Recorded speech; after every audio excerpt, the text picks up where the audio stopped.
Stream Sports Media podcast or show, and basically said he still remembers the play that ended Steve Young's career. It was a corner blitz. Aeneas Williams, Hall of Famer, one-time Ram, long-time Cardinal, safety corner blitz. He was covering T.O., came, cleaned Steve Young's clock, and gave Steve Young the final concussion that ended his career. T.O. says he feel like he could have did something to stop it. Should he have chopped him? Should he have blocked him? Even though the running back was actually technically supposed to be pick him up and missed him. Pick up. So is it a touchdown or turnover that T.O. still feels this guilt? Man, this isn't really a touchdown or a turnover. It's just a human thing. Like, you could tell T.O. he cared about a lot of his teammates. He really did. That's a good He take gave on his it. body. That's a good take on it. Yeah, man. I'm gonna say it's a turnover because T.O. had a great career, and yeah, it's nice to think about playing with Steve Young for another couple more years and what that possibly could have led to. But you already had a great career. You already made the Hall of Fame. You're already amongst the league's leaders in receptions. Like, you don't need to feel sorry for something that was really out of your control. That's what makes this game he's human. Both hard and beautiful is the fact that it ends at every single time. Painfully I get what you're abruptly. saying. Yeah, I get what you're saying. But at the same time, I mean, you can't go around feeling sorry for every single teammate that has a career-ending injury because if that were the case, you'd have hundreds of bodies in the touchdown closet. Catch against the Packers, like where T.O. cried, like that was an emotional moment. Like, he really latched on to Steve Young.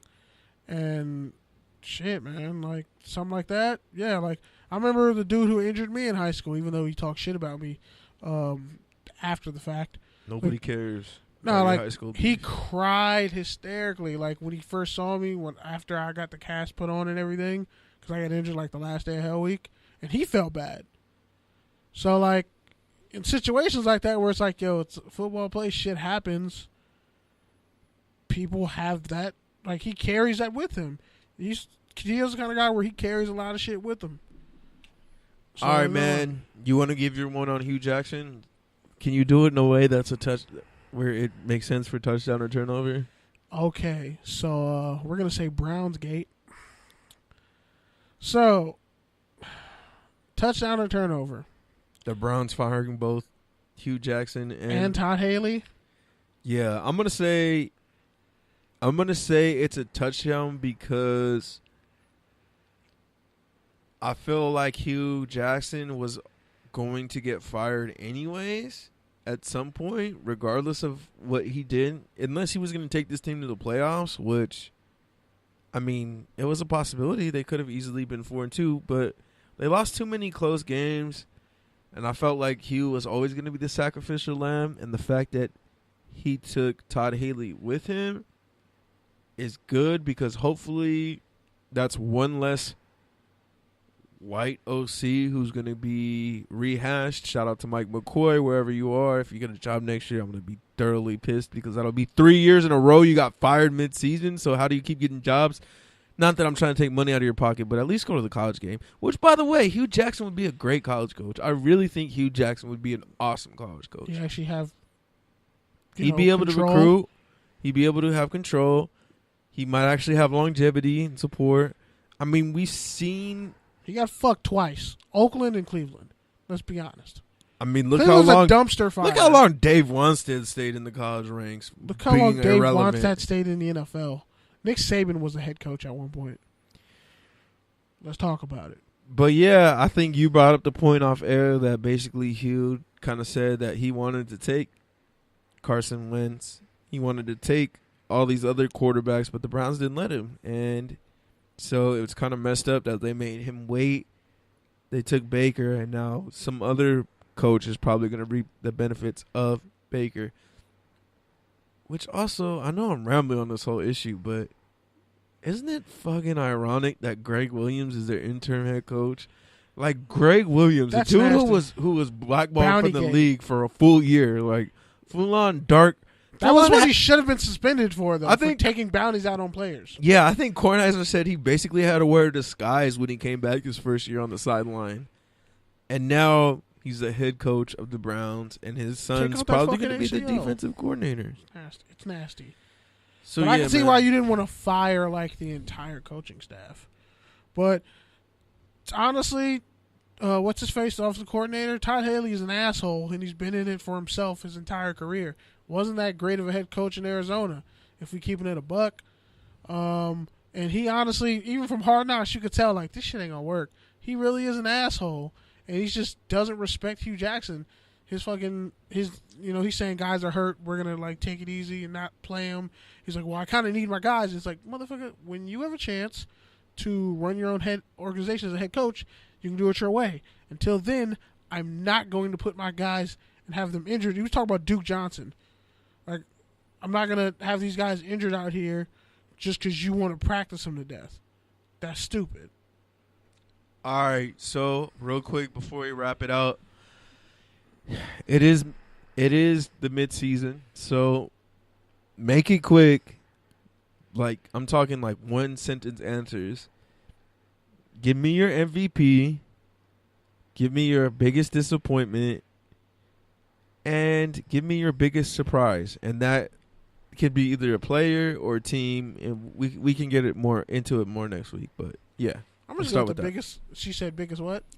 So biggest surprise, biggest disappointment, and what's the other one? MVP. Okay, I'm gonna say biggest surprise, Adam Thielen. I wasn't expecting this amount of elite consistency. Okay, next. Biggest disappointment.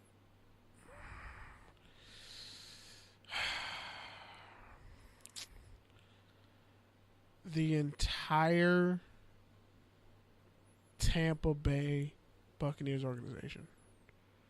Like, For giving up on Jameis? No, you have all this talent, you fuck it off, and you have this, honestly, you have a college head coach who was decent at best, and Dirk Cutter in there. You fire Mike Smith, who was a shitty defensive coordinator, I get that. Quan Alexander tears his ACL.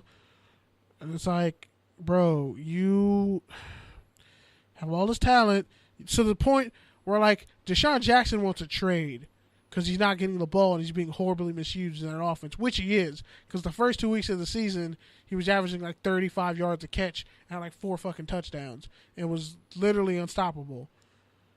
Like, he should have went to Oakland. I'm going to say it. Deshaun Jackson should have went to Oakland.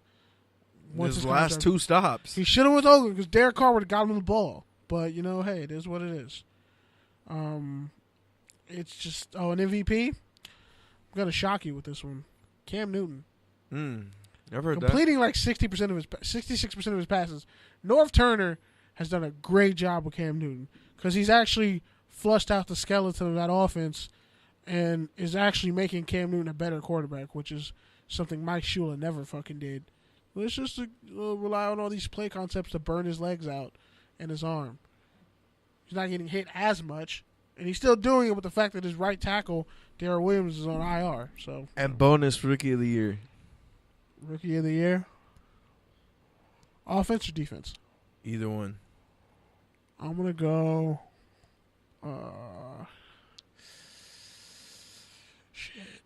Denzel Ward. Okay. The Browns. He's made them a competent defense.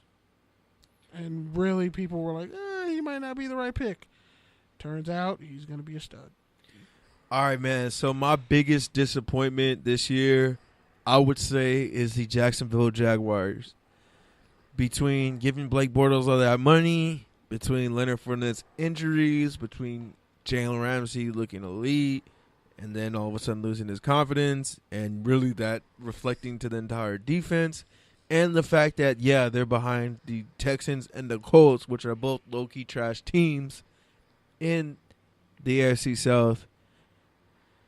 That's just an overall big disappointment because we were talking about this potentially developing not just into a Super Bowl contender, but a team that can compete consistently and potentially develop into a dynasty. And here they are at 3-4. Biggest surprise. Seattle Seahawks, man. We all were kind of set up for a sort of rebuild transition year. And honestly, not only have the Seahawks competed and been surprising, which I kind of expected from a Pete Carroll-led team. But they've actually gotten better. Their defense is actually top 3 in the NFL right now, which is shocking considering all the star power they've lost over the past 2 years.